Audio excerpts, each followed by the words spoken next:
네, 우리 지난주 말씀드린 대로 오늘까지 좀 신명기 말씀을 좀 간략하게 살펴보고요. 우리 다음 주 8월부터는 여호수아서 말씀을 좀 살펴보도록 하겠습니다.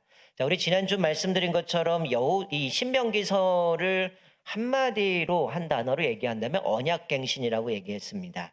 하나님께서는 이스라엘 백성들을 이 세상에 있는 민족들보다 거룩한 백성으로 또 세워가기 원하셨고요. 구별되기 원하셨고요. 그리고 그 거룩함으로 세상에 대하여 빛이 되고 세상을 하나님께로 인도하는 중보자로서 제사장 나라가 되기 원했습니다. 우리가 저 몇 번 강조했지만 너희가 내 말을 듣고 너희가 내 언약을 지키면 너희들은 모든 민족 중에서 또 내 소유가 될 것이고 너희들은 제사장 나라가 될 것이고 거룩한 백성이 될 것이다 라고 말씀하신 것처럼 그들이 하나님 앞에서 그렇게 제사장 나라로 살아가겠다고 결단했죠.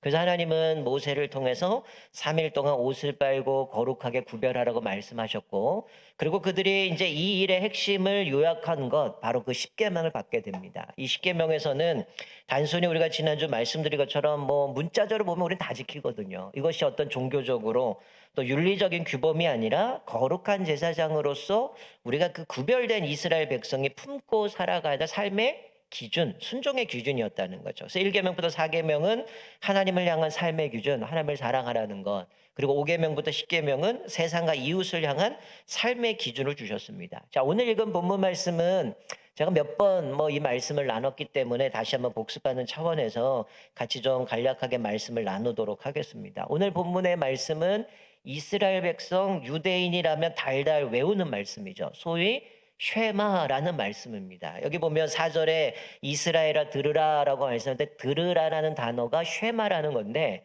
이스라엘 백성들은 이 말씀을 쉐마라고 이야기를 합니다. 그러니까 이스라엘 백성들이 꼭 기억하고 그 땅에 들어가서 실천해야 될 말씀이라는 거죠. 자, 먼저 1절 말씀에 보면 이 가나안에 들어갈 세대, 즉 1세대들은 이 가네스 바네에서 정탐을 하고 그들이 불평하고 악평했기 때문에 1세대는 죽습니다. 20세 이상. 그러니까 그때 어린아이들이 이제 성장을 했죠. 40년 동안 방황했으니 나이가 이제 많게 되어지만 60까지 되는 거죠. 그 결혼하고 또 자식을 낳고 가나안 땅에 들어가면 또 후손들을 낳게 될 건데 이들이 가나안 땅에 들어가서 조상에게 약속하신 그 땅에서 이 말씀을 행해야 되는 구체적인 이유에 대해서 먼저 말씀합니다. 그 이유가 뭐냐? 첫 번째는 평생의 여호와를 경외하게 하기 위함이라는 거죠. 1절에 보니까 너희에게 가르치라고 명하신 명령 규례 법도라. 너희가 건너가서 차지할 땅에서 행할 것이나 너희들이 가나안 땅에 대해서 이것을 행하라는 거. 아직 들어가진 않았지만 이미 이 땅은 그들에게 주어진 거고 그 땅에 들어가서 이것을 행하라고 또 가르치라고 주신 명령이라는 거예요. 왜 이것을 행해야 되는가? 2절에 보니까 곧 너와 내 아들과 내 손자들이 즉 3대를 이야기합니다. 이 당시에 가족 구성원이 3대예요. 그러니까 옛날에 우리도 보면 예전에 우리 가족들이 뭐 할아버지 그리고 아버지 그리고 자녀들이 살았던 모습인데 이 당시에 가족 구성원이 3대를 구성합니다. 그러니까 사실은 지난주 말씀 안 드렸던 것처럼 십계명을 이야기하면서 너희들이 하나님의 말씀에 순종하지 않으면 3, 4세까지 내 죄를 묻겠다. 그 저주를 받을 것이라고 얘기한 거는 하나님 앞에 벌 받으면 내가 나 때문에 내 자식이 벌 받고 그 다음 세대가 벌 받는 거 아니라 한 가문 그들이 가족이 벌을 받는 거고요. 반대로 순종하면 천대까지 복을 받는다라고 얘기하는 거죠. 올해 우리가 교구를 편성한 것도 이제 3대로 구성한 이유가 바로 온 가족이 연결되어 있고 하나님을 섬기기 위해서 그렇게 교구를 편성했는데 이 말씀 뭡니까? 온 가족이 평생토록 하나님 여호와를 경외하게 하기 위해서 이 율법을 주셨다는 거예요. 그러니까 이 율법을 준 거는 이들이 항상 신명기 앞에서 나왔던 것처럼 하나님이 누구신가?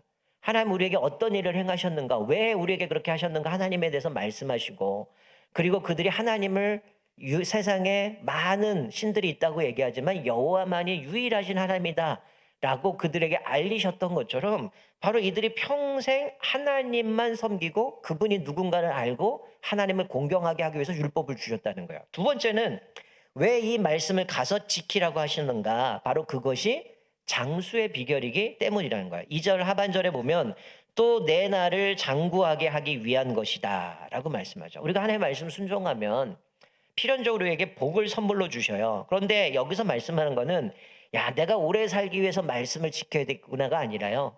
하나님 말씀에 순종하고 경외하고 살아가는 자들에게 하나님이 덤으로 복으로 그들을 장수하게 하신다는 거죠. 하나님이 우리를 구원하신 이유도 마찬가지죠. 내가 예수를 믿고 하나님을 섬기는 것은 평생 하나님을 경외하기 위해서 우리에게 66권 성경을 주셨고요. 또 우리가 그분을 사랑하고 더 나아가 그 은혜에 감사하면서 우리가 똑같이 제사장 나라로서 세상의 빛이 되어 세상을 하나님께 인도해 가는 역할을 하며 살아가도록 우리를 부르셨다는 거예요. 그러니까 하나님께서 우리를 이렇게 부르신 이유도 마찬가지인데, 자, 3절 보면, 자, 우리 3절 같이 한번 읽겠습니다. 시작. 이스라엘아, 듣고 삼가 그것을 행하라. 그리하면 내가 복을 받고 내 조상들의 하나님 여호와께서 내게 허락하심 같이 젖과 꿀이 흐르는 땅에서 내가 크게 번성하리라. 자, 다시 한번 읽을 건데요. 여기다 이스라엘아에다가 자기 이름을 넣으십시오. 제더가 이런 식으로 같이 한번 읽습니다. 자기 이름 넣어서 읽습니다. 시작. 제더가 듣고 삼가 그것을 행하라. 그리하면 내가 복을 받고 내 조상들의 하나님 여호와께서 내게 허락하심 같이 젖과 꿀이 흐르는 땅에서 내가 크게 번성하리라. 자, 무슨 말씀입니까? 우리가 하나님의 말씀을 듣고 삼가 그것을 행하면 그리하면 내가 복을 받는다라고 말씀해요. 우리가 하나님의 말씀에 순종하고 하나님께서 주신 말씀을 순종하고 따라가고 행하면 하나님이 우리에게 복을 주셔요. 그리고 더 나아가서 내 조상들의 하나님 여호와께서 내게 허락하신 것 같이 젖과 꿀이 흐르는 땅을 내가 크게 번성하리라. 우리는 가나안 상에 살지 않죠. 그럼 우리는 어디서 복을 받습니까? 이 대한민국이에요. 많은 젊은이들은 헬조선 더 이상 살 곳이 아니다. 차라리 떠나자 이랬던 사람들이 코로나 때문에 다 돌아왔잖아요. 여러분, 이 땅은 하나님께서 우리가 하나님의 말씀에 순종하고 행하고 살아가며 복을 주실 뿐만이 아니라 이 땅에서 우리가 크게 번성하게 하실 것이라고 말씀합니다. 이 땅은 저주받은 땅이 아닙니다. 우리가 하나님 앞에 순종하지 않기 때문에 복을 누리지 못하는 것이지, 이 땅은 헬조선이 아니라 하나님 앞에 순종하고 믿음으로 살아가면 하나님께서 우리에게 은혜를 주시고 크게 번성해 주시겠다고 말씀합니다. 아브라함과 언약을 맺을 때 네가 하늘의 무별을 셀 수 있느냐? 뭐라고 말씀하면 그 별처럼 내 자손을 많게 하겠다. 그리고 또 아브라함이 이삭을 바치라고 했을 때 하나님 앞에 바쳤을 때에 내가 내게 큰 복을 주고 내 씨가 크게 번성하여 하늘의 별과 같이 땅의 모래알 같이 바닷가의 모래알 같이 하시고 내 씨가 그 대적의 성을 차지할 것이라. 하나님 앞에 순종할 때에 하나님께서 자식을 번성하게 만들고 그 대적의 성문까지도 차지할 것이라고 말씀하신 것처럼 하나님이 우리에게 순종만 한다면 하나님의 주신 말씀을 듣고 행하면 우리에게 복을 주시고 번성하게 하겠다는 거죠. 하나님이 내게 허락하신 땅이 뭡니까? 우리가 살아가는 가정이고요. 우리 삶의 자리에 직장, 뭐 캠퍼스, 교회라는 거죠. 하나님의 말씀대로 우리는 여기서 순종하며 살아가고 있습니까? 만약에 순종하고 살아간다면 반드시 복을 얻게 되고 크게 번성하게 될 줄 믿습니다. 만약에 내가 그렇게 누리지고 못한다면 내 모습 가운데 순종하지 못하는 모습, 아직 하나님 앞에 온전하게 그 말씀을 따라가지 못하기 때문이라면 다시금 돌이켜서 하나님의 말씀에 순종하며 살아가야 되는 거죠. 그것이 우리가 살 길이라는 겁니다. 제가 금요일날 같이 말씀을 나눴던 말씀 중에 하나는 뭐냐면, 때로는 오늘 본문 말씀에 이것을 삼가 그것을 행하면 복을 주신다 그랬는데 행하지도 않아요. 하나님 보시기에 아주 악합니다. 근데도 하나님이 은혜를 주실 때가 있어요.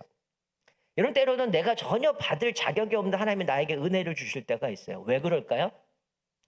그거는 그 은혜를 통해서 하나님을 생각하라는 거예요. 그리고 하나님 앞에 회개하고 돌이키라는 겁니다. 아합에게 그랬어요. 아람 왕이 쳐들어옵니다. 베나답 왕이 그 32명의 나라의 동맹을 이끌어서 이스라엘을 쳐들어오게 되는데 아합은 하나님을 버리고 아세라 섬기고 바알을 섬기고 우상을 섬기는 악한 왕이었어요. 근데 하나님께서 선지를 보면서 뭐라고 말씀하면 내가 네 나라를 전쟁에 승리하게 하시겠다. 그래서 2번이나 승리를 경험하게 돼요.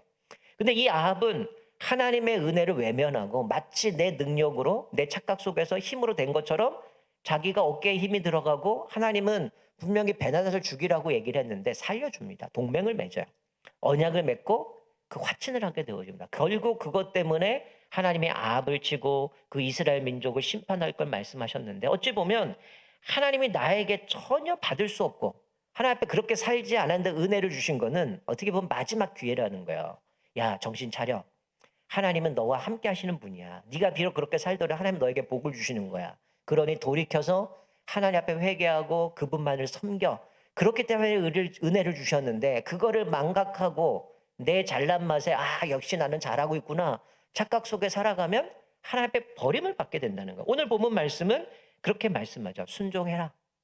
삼가 그것을 듣고 순종하면 하나님께서 복을 주시고 번성케 하시겠다라고 말씀합니다. 자, 구체적으로 더 나아가서 이제 4절 이후에 보면 하나님이 주신 말씀을 지켜 행하면 복을 주시는데, 그러면 우리는 어떻게 행해야 되는가? 크게 세 가지를 이야기합니다. 첫 번째는 들으라는 거죠. 하나님 말씀을 들으라는 겁니다. 4절 보니까 이스라엘아 들으라 쉐마라 그랬죠. 우리 하나님 여호와는 오직 유일한 여호와이시니, 이 말씀 뭡니까? 하나님만이 오직 유일하신 참 하나님이라는 거예요. 애굽에서 노예 생활할 때 수많은 신들이 있었죠. 뭐 나일강부터 시작을 해서 온갖 신들이 있었는데, 그거는 사람들이 만들어 섬기는 신들이지. 그리고 그 것들과 견줄 수 없는 유일하신 하나님이 바로 여호와가 하나님이다라는 걸 강조하는 겁니다. 하나님만이 절대적인 유일성을 강조하는 거죠. 그러니까 출애굽에서 수많은 애굽의 그 재앙들을 내리시면서 하나하나 애굽의 신들을 치시면서 하나님이 여호와만이 하나님을 드러내신 것처럼, 여기서 말씀하고 있는 것은 바로 너희들이 들어라. 뭘 들으라는 거? 하나님이 유일한 하나님이라는 거예요. 유일하신 하나님이기 때문에 뭐 하라는 겁니까? 5절에 마음을 다하고 뜻을 다하고 힘을 다하여 내 하나님 여호와를 사랑하라. 즉 전인격적으로 하나님을 사랑하는 거예요. 전심으로 사랑을 하는 거죠. 즉 성경에 보면 여호와만이 하나님이심을 알게 하라. 이게 계속 반복됩니다. 이스라엘 백성들이 배도하기도 하고 다른 신을 섬기기도 할 때마다 하나님은 여호와만이 유일하신 하나님임을 계속 반복하고 강조하고 있는 거죠. 그러니까 이들에게 말씀하고는 너희들이 가나안 땅에 들어가면 이 땅에 하나님의 복을 주실 건데 가장 먼저 너희들이 할 것이 뭐냐? 들으라는 거죠. 이 말씀 뭡니까? 앞에서 2절 말씀에 너와 내 아들과 내 손자들이라고 말씀하는 거죠. 온 가족이 하나님을 경외해야 된다라고 말씀하는 거죠. 자, 두 번째가 뭡니까? 온 가족이 들으라고 먼저 말씀하시고 나서 먼저 마음에 새기고라고 얘기하죠. 6절에 보면 오늘 내가 내게 명하는 이 말씀을 너는 마음에 새기고라고 얘기해요. 자, 들으라는 거는 모든 세대에게 다, 하나님이 3대에게 다 그것을 들으라고 주셨다면 이 마음에 새기고라는 것은 누구한테 준 겁니까? 2절에 보면 너와 내 아들과 내 손자들이. 그러니까 너는 누구예요? 부모들이에요. 부모들에게 주신 겁니다. 부모들에게 먼저 뭐 하는 거야? 하나님의 그 말씀을 마음에 새기라는 거죠. 여러분, 왜 마음에 새길까요? 이 유일하신 하나님, 그리고 네가 마음을 다하고 뜻을 다하고 힘을 다하 하나님을 사랑하라. 이것을 먼저 마음에 새기라고 하는 이유가 궁극적으로 뭘까요? 내가 이 마음에 새겨야 이 말씀을 후손에게 물려줄 수 있는 겁니다. 영적인 유산을 물려줄 수 있는 거죠. 그러니까 먼저 부모가 마음에 이것들을 새기고 하나님을 뜨겁게 사랑하지 않으면 자녀들에게 신앙의 유산을 물려줄 수 없다라는 거예요. 오늘 앞에서 있는 언약의 말씀은 뭐예요? 순종하면 그 후손들도 대대로 참여하고 복을 받게 되고 번성하게 될 거라고 말씀하는데, 그러기 위해서는 제일 먼저 해야 될 게 뭐냐? 먼저 부모들이 자기의 마음에 이 말씀을 새겨야 되는 거죠. 부모가 은혜 받으면 자연스럽게 아이들에게도 신앙의 유산을 물려주고 싶습니다. 이 아이들도 하나님의 은혜를 경험했으면 좋겠고 하나님의 그 복을 받았으면 좋겠고, 그래서 부모들이 어떻게 하면 나와 같이 믿음으로 살아갈 것인가 세워간다라는 거예요. 이 말씀은 좀 부모들이 깊이 새겼으면 좋겠어요. 우리가 올해 믿음의 가문을 세우라는 이 비전을 가지고 우리가 현수막을 걸고 기도한 게 뭡니까? 부모가 영적인 리더가 돼야 되죠.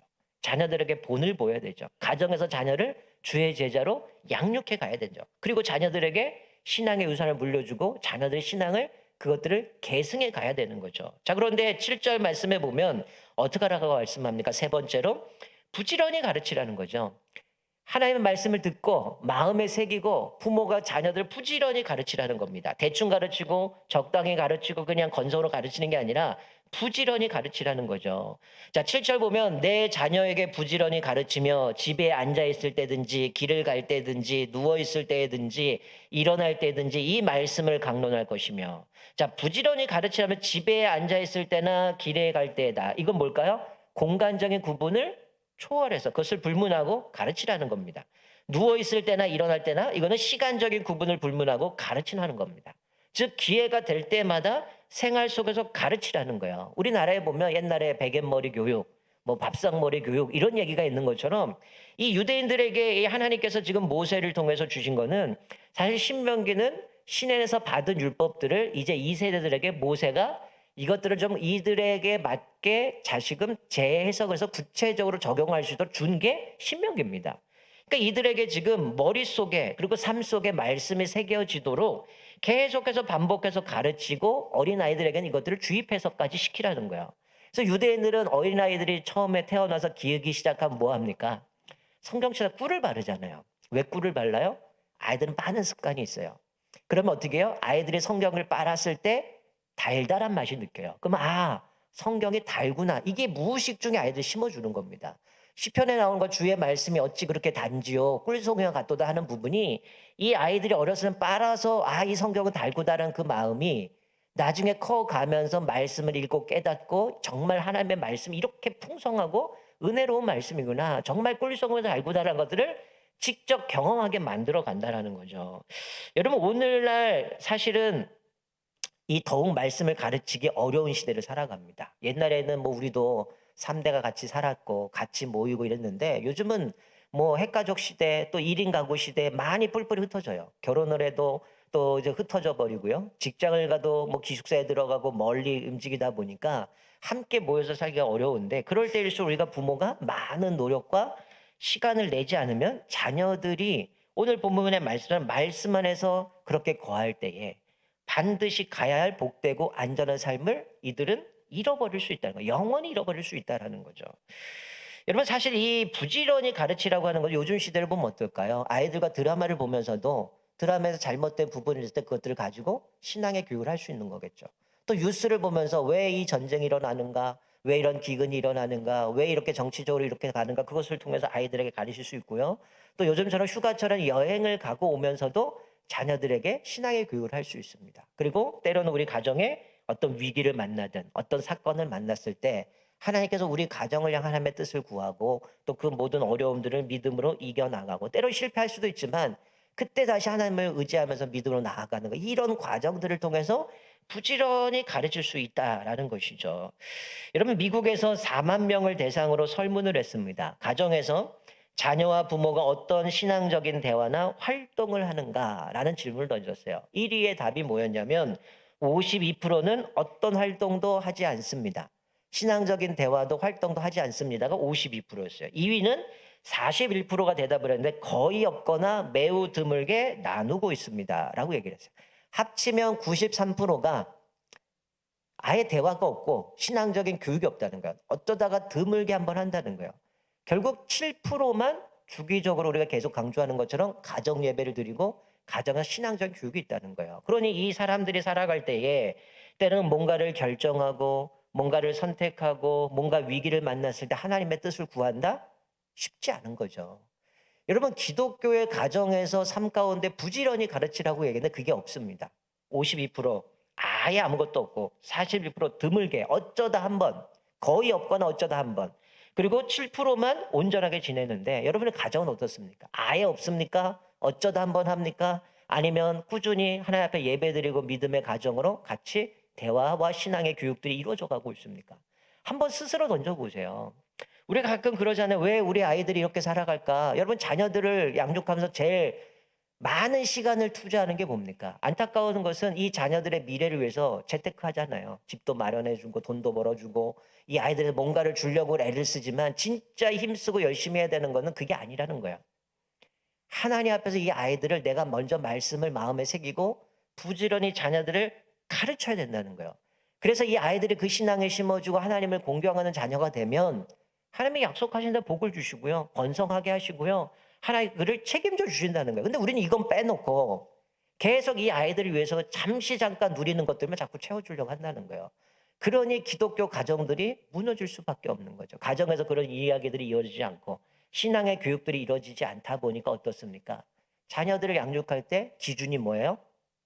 세상의 방법이잖아요. 세상의 가치관들이잖아요. 그것들을 심어준 이 아이들이 성장해도 점점 나이가 들어가면 성경과 상관없는 사람으로 세워가는 모습들을 보게 됩니다. 우리가 오늘 이 현수막에 걸고 우리가 늘 기도하는 것처럼 우리 사랑하는 모든 부모님들이 영적 리더가 되셔서 우리 자녀들에게 본을 보이시고 또 자녀들을 믿음의 제사장으로 세워가기 위해서 이 아이들을 믿음의 또 제자로 세워갈 뿐만이 아니라 신앙의 유산을 물려주기를 주님으로 축원드립니다. 자, 더 나아가서 8절 말씀에 보면 8절 9절 이렇게 말씀하죠. 너는 또 그것을 내 손목에 메어 기호를 삼으며 내 미간에 붙여 표로 삼고 또 내 집 문설주와 바깥문에 기록할지니라. 자, 이게 좀 더 확장돼서 손목과 미간에 붙이는 건 뭡니까? 마치 우리가 결혼하면 반지를 서로 나눠 갖는 것처럼 이 반지를 볼 때 서로 결혼 서약을 상기시키는 것처럼 손목에 미간에 말씀 붙인다라는 것은 내가 하나님의 백성이라는 것, 항상 그 말씀을 자신의 몸에 간직하라고 하는 겁니다. 즉 오늘 여기서 이스라엘아 들으라고 말씀하신 거 너희들이 듣고 부모들이 그 마음에 새기고 자녀들에게 부지런히 가르치고 그래서 자손 대대 천대까지 복을 주시겠다 하신 그 약속을 따라서 우리가 믿음의 가문이 되기 위해서 부지런히 말씀을 가르치는데 이것들 상징적으로 손목과 미간에 붙이라는 거죠. 또 여기 보면 문설주라고 하는 거는 손목과 미간은 개인적인 측면이라면 문설주는 가정적인 측면이다. 문설주 집의 입구를 얘기하는 건데요. 그리고 또 바깥문은 마을 입구나 성문의 입구를 가리키는 겁니다. 그러니까 하나님의 사랑을 문설주에 붙인다라는 것은 가정에 붙이는 것이고요. 바깥문에 붙인다라는 것은 온 성읍의 사람들이 하나님을 사랑한다는 고백이 있는 거죠. 자, 이게 왜 이런 일이 벌어졌냐면 아까 제가 말씀드린 신명기의 말씀은 이 모세가 이 다음 세대, 이 세대들 그리고 그 위에 세워날 아이들을 위해서 어떻게 삶에 구체적으로 적용할 수 있을까 풀어서 말씀드린 건데 이 당시에 고대 근동의 여러 민족들 사이에는 어떤 종교적으로 도덕적으로 보통 이제 황금률을 적어서 쪽지를 몸에 휴대하고 다녔어요. 때로는 자기 집에 붙여두는 일종의 부적을 붙이는 그런 풍습처럼 자기 몸에 붙이고 다녔다는 거예요. 거기와 이제 그런 풍습을 봤을 때에 이 모세가 이를 이용해서 백성들에게 뭐 하라는 겁니까? 하나님의 말씀을 미간에 손목에 그리고 문설주에 붙여서 하나님을 그렇게 섬기도록 만들어 간다는 거죠. 그러니까 이 당시에 또 마찬가지 유대인들 전에 이제 뭐 하브루타 이런 교육을 받으면서 제가 본 영상 중에 하나가 유대인 집에 딱 들어가면 신발 오른쪽쯤에 이제 신발이 있는 현관문 오른쪽에 알루미늄 곽이 하나 있어요. 그 곽은 뭐냐면 이 쉐마라는 이 말씀을 기록한 말씀을 담아두는 곳입니다. 옛날에는 가죽 주머니에다 그 말씀을 그것을 넣어서 현관에 달아뒀는데 이 이스라엘 백성들은 이 현관 오른쪽에 있는 그 알루미늄 곽을 뭐라고 했냐면 메주자라고 얘기를 해요. 이 메주자라는 단어가 히브리어 단어인데 이 히브리어 뜻이 문설주라는 거예요. 그러니까 이 문설주에다가 우리가 이제 이 신명기의 6장에 이 쉐마라는 말씀 거기다 두고 어떻게 보면 이 가정의 신앙을 지켜주는 기둥과 같은 역할을 하는 겁니다. 아마 여러분들 집에 가면 우리가 좋아하는 말씀들 TV 앞에 있거나 아니면 집에 들어가자 문 입구에 액자가 걸려 있거나 거실에 걸려 있는 분들이 있을 거예요. 저희 집에도 들어가면 신발장 왼쪽에 하나 걸려 있고 거실에도 TV 옆에 말씀 액자 하나 걸려 있는데 여러분들의 삶에도 마찬가지예요. 이 말씀이 어떻게 보면 하나님이 나에게 힘이 되는 말씀이고 우리 가정에 붙들어야 될 말씀인지 바로 이 신명기의 말씀이 바로 유대인들에게는 우리 자녀들 그리고 우리 가족이 하나님만이 유일하신 하나님 그리고 하나님 앞에서 우리가 말씀을 부지런히 마음에 새기고 자녀들에게 가르쳐야 될 그 말씀으로 이것들을 간직하는 거죠. 자, 성문에 이것을 새긴다는 건 뭐냐면 이 당시에 뭐 어떤 메소포타미아나 시리아 등지에서 어떤 문화가 있었냐면 왕이 전쟁을 치르고 돌아오게 되면 주로 왕의 공적을 성문에다 기록을 합니다. 그럼 사람들이 들어갈 때 우리 왕은 이런 일을 하셨어. 우리에게 은혜를 베푸셨어. 그렇게 보여주는 것처럼 이들에게 성문에 그것을 기록하라고 하는 것은 하나님의 은혜를 기억하는 거죠. 성문에 드나들 때, 가정의 문설주를 드나들 때 하나님이 우리에게 베푸신 은혜, 우리를 애굽에서 구원하셨고 우리에게 은혜를 주셨고 우리가 수고하지 않은 집도 주시고 이런 것들 주신 것처럼 하나님 앞에 그것들을 감사하면서 살아가도록 부르셨다는 겁니다. 여러분 우리가 오늘 이 말씀을 통해서 우리에게 어떤 교훈을 줍니까? 우리 그리스도인들은 오직 주님의 말씀을 모든 행위에 생각과 판단의 기준으로 삼고 또 우리 행사와 출입의 모든 과정 가운데 하나님의 말씀이 표준이 되어야 된다는 거예요. 그 근간이 되어지는 것이 먼저 너희들 하나님을 사랑해야 된다. 유일하신 하나님의 그분을 사랑해다 이것을 들으라고 얘기하고 그리고 부모 세대들이 마음에 새기고 자녀들을 부지런히 가르칠 때 앞에 1절 2절에 말씀한 것 이렇게 우리가 살아갈 때에 하나님이 주신 복을 누릴 뿐만이 아니라 또 그 땅에서 번성하게 되어지고 또 하나님의 영광을 위해서 또 우리가 제사 하나로 살아갈 수 있는 말씀해 주고 있습니다. 우리가 이 말씀을 기억하면서 이 하나님의 말씀이 내 삶을 지배하도록 날마다 이 신명기의 말씀을 부지런히 말씀을 듣고 배울 뿐만이 아니라 또 우리가 그것을 순종하고 마음에 새기고 또 우리 다음 세대들에게 자녀들에게 그 말씀을 심어주고 그들을 부지런히 가르침으로 인하여서 이 자녀들도 하나님을 경외하는 자녀로 양육되어지고 세워져 갈 때 또다시 이 아이들이 또 이 자녀들이 훗날 또 자기 자녀들에게 신앙의 유산을 물려주며 세워가게 되는 거죠. 그렇게 되면 우리 가정은 하나님의 은혜 가운데 복을 누리게 되어지고요. 번성하게 되어지고 장수하게 되어진다고 오늘 말씀해 주고 있습니다. 우리가 말씀을 기억하면서 혹시 우리 가정에 부족한 것은 뭔가? 내가 우리 가족이 온 가족이 또 주님을 온전히 섬기고 있지 못하는 모습 무엇인가? 또 내가 부지런히 자녀들을 가르치지 못하고 있는 것은 뭔가? 내가 먼저 부모가 마음에 새기지 못하고 있는 것은 무엇인가? 다시 한번 돌아보면서 오늘 이 신명기의 말씀처럼 이 말씀이 우리 삶에 또 우리 가족의 그대로 또 행함으로 인하여서 여러분의 가정에 하나님이 주신 놀라운 복을 누리시고 또 번성하게 되어지고 장구하게 되지 놀라운 복을 누리시기를 주님의 이름으로 축원드립니다. 아멘. 우리 다 같이